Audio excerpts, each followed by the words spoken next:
Hi guys, I'm just here in my hotel room, sort of a day before we're setting out, and just sort of sorting my pack out and that. So I just thought, well, I might as well just cover a little bit of kit and what I'm taking with me for 2 weeks in the remote region without being able to sort of resupply. So it's quite a bit to cover, but I'll just go over it. Obviously, I might do another more in-depth video, you know, once we've finished, if everything goes all right, fingers crossed. But yeah, I don't know if you can kind of see that all right. So I'm actually the phone's sort of balanced on a chair. So some kit here will actually sort of, you know, attached to the outer bit of the pack, and then I've got this here. This is just like a chest rig, so it's just for my map case, and you know, I could probably put.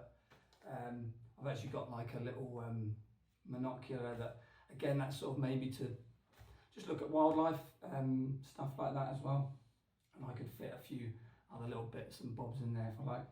I want to chat to you guys about this. After I've gone through the kit.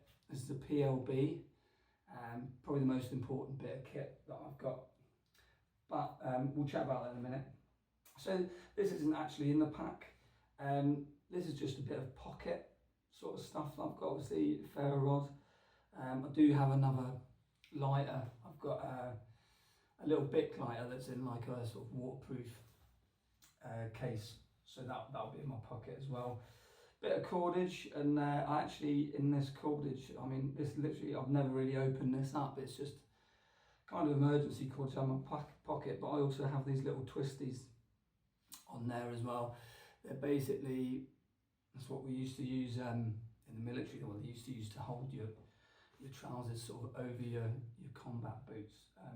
But they're quite handy for other little bits and bobs, and they have like hooks on them as well. So here, a very sort of basic backup compass, a little silver compass. It's got a little, it's quite handy, it's very light. I'm not actually essentially using that for the map reading, it just sits in my pocket if I need a bit of a backup with it. So it's obviously it's got the mirror on it, so I can take a quite accurate bearing. Silver compass, a little pocket knife, Swiss Army knife, obviously again, you know, really important bit of kit as well for your brews. That's going with me. Map case again goes into the chest rig. Don't know if any of you guys saw the video on the little bushcraft chair. That's it there. So that's in the pack in case I can. If I have the opportunity to make a chair around a campfire. Bit of washing kit. Towel is over here. Then I've got, these are just little softy boots that if your feet get cold or you think they're going to get cold in the sleeping bag, you can put them on. They're like, yeah, we call them booties, so some of you might already know or have some. Sleeping bag liner, just in case we are going up to, you know, over 2,500 metres at some point and there's still snow in various areas. So just got a little sleeping bag liner just to beef up that season rating of the sleeping bag if I need to. Snug pack bivvy bag, again, potentially won't use that. Again, there's probably a few things that I might not have packed, but yeah, I've got the snug pack bivvy bag. Bit of extra paracord, bit more than usual. This is basically, and again we'll touch on that because I'm waiting for David to get here, who's going to sort of do the tech stuff and do a lot of the filming. But this is basically a bit longer so that I can hang like my food and rubbish and anything that's sort of an attractant for bears. So I can hang that up and it keeps that out of the way, and then there's nothing that sort of can attract bears basically. So because we are going into bear country, so there's you know, a lot of you probably already know that, but we would basically just hang the food up off a branch, sort of 100 yards away from where you're sleeping. So that's the paracord there. over here I've got the, it's just a magic DD carpet, like a, just put it down for the tent. Little DD super light tent. If anyone's interested in that, that's I think it's like 0.7 of a kilo, so it's quite light. Bit of cutting kit there, so some leather gloves. Again, I haven't really gone overboard on, like, you know, really warmth gloves and stuff, because I have to sort of streamline the kit. So these are more of a sort of protective glove that that I can have in the woods and that. But then they'll double up as a glove if it was to get a bit too cold, but we're not expecting really cold temperatures. Folding saw, I've got a bit of like knife care, sort of sharpening kit there. Obviously hatchet, yeah, it's actually a new one. If anyone's interested in that, hit me up in the comments. It's a Rosselli finish little hatchet. Then just some charging kit. I'm not really, I've actually got a phone that I keep off. I was going to bring a radio, but like I say, I'm just taking a 54 litre pack, so it's light, you know, and as you see, like David, I think he's got like 70 litres, so that's quite a jump up. So basically I've got like an old, almost like the old like burner phones, £10 phone with SIM cards and emergency, and that's off. And then I've got like my other day-to-day phone, smartphone. Head torch with some spare batteries taped together, and then this is just like a little lantern, but it doubles up as a torch. Little trick as well that you can, that's not in that, I've got it in another torch, but with those torches, when I've got them in a pack or whatever, I just flick the battery around so that if it does accidentally switch on, it's not going to work. So if you're hiking a long time and, you know, something in your pack's rubbing, moving, was to turn it on. So something you should be aware of. This, I think it's actually in my emergency. This is like a bit of a, this is what some people might call possibles pouch, variables pouch, backup emergencies, whatever. This is just a pouch with lots of different bits and bobs in there.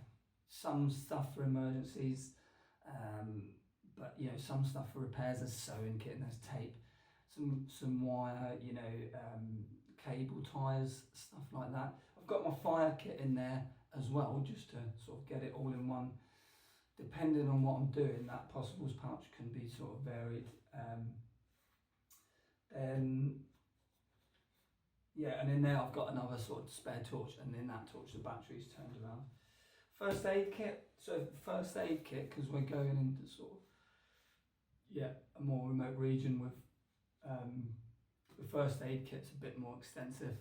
So again, that's probably, these two are probably some of the things that weigh my kit up more, because you know, we are going sort of deeper into sort of wilder, remoter regions when no one's going to be about. So the first aid kit would cover me, anyone that's with us, sort of a lot of stuff about there. So it's a bit more advanced. If anyone, again, if you're interested in what's in there, hit me up in the comments. But so there's a few military bits and bobs in there as well. Cooking kit. So in there I've got a little MSR, I think it's Pocket Rocket 2. We took that, I wasn't quite sure if I was going to get gas, which I did manage to get after walking around all day yesterday. I do have a little mess burner in there as well, if I need to, but we've got the gas, so that's fine. Little pot in there, an additional millibag filter in there if I need to use it. Little thermarest sleeping mat. Then this is the actual, this is the food here. So in this black dry bag, this is the heavy, so this is where the first, you know, 2-3 days I'm going to try and, you know, really dig into that more, because these are like your sort of MREs, sort of military MREs, so that's they're quite heavy. So if I'm eating into that, it'll really lighten my pack up after a few days, and then going into sort of midway through, I'll have a lighter pack. So I've got like my my ration meals in there, but then there's also the 24-hour ration pack. So there's even, you know, like biscuits, flapjacks, protein bars, powdered drinks. I think there's like a little bit of Tabasco sauce in there somewhere, also known as Scran Repair Kit. And then these are the freeze dried. So these are just lighter, basically. 16 meals in there, sort of breakfast. There's a few breakfasts in there as well. Scrambled egg type things, and then meals, curries, spag bowls, that sort of thing. So the difference between the two is with the MREs, you're just going to put them into boiling water, and then we can eat out of the bag. With the freeze dry, we're just putting the water into the little seal bags, so a bit like a pot noodle. Here I've got this is a Corinthia softie, so anyone that's watching that was in the military, you're pretty happy with what a softie is. It's just a little down jacket.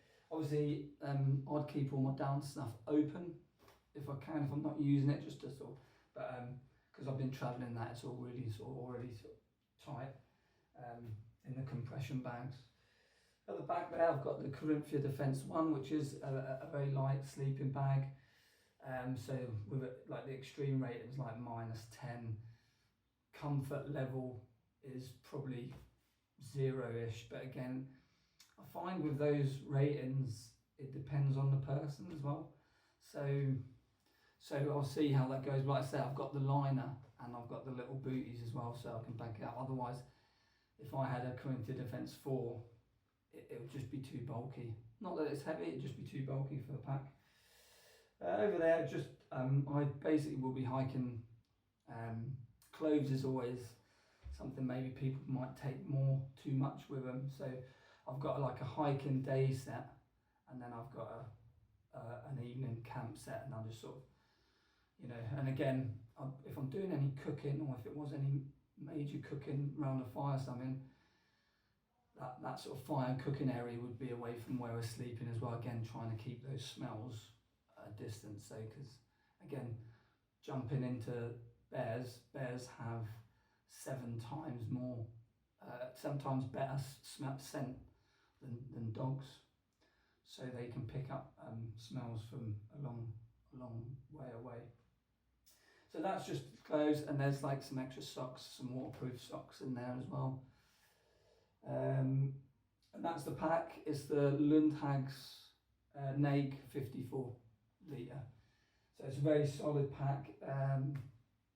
Again, I'll probably do like a review on that independently one day. So that's pretty much it. There's a few little bits that I probably just forgot on. I'll just grab it here. I've got this is what I'm taking for water filtering. It's a Grail. Yeah. So I can but we are in the mountains, so water's very good. And again, I've got sort of my local guys that I'd say, like, you know, from my last video I was explaining about like the team that's sort of involved, but it's just 2 of us going, and then we've got maybe a lad will be meeting us in the mountains. If that happens, that'd be great.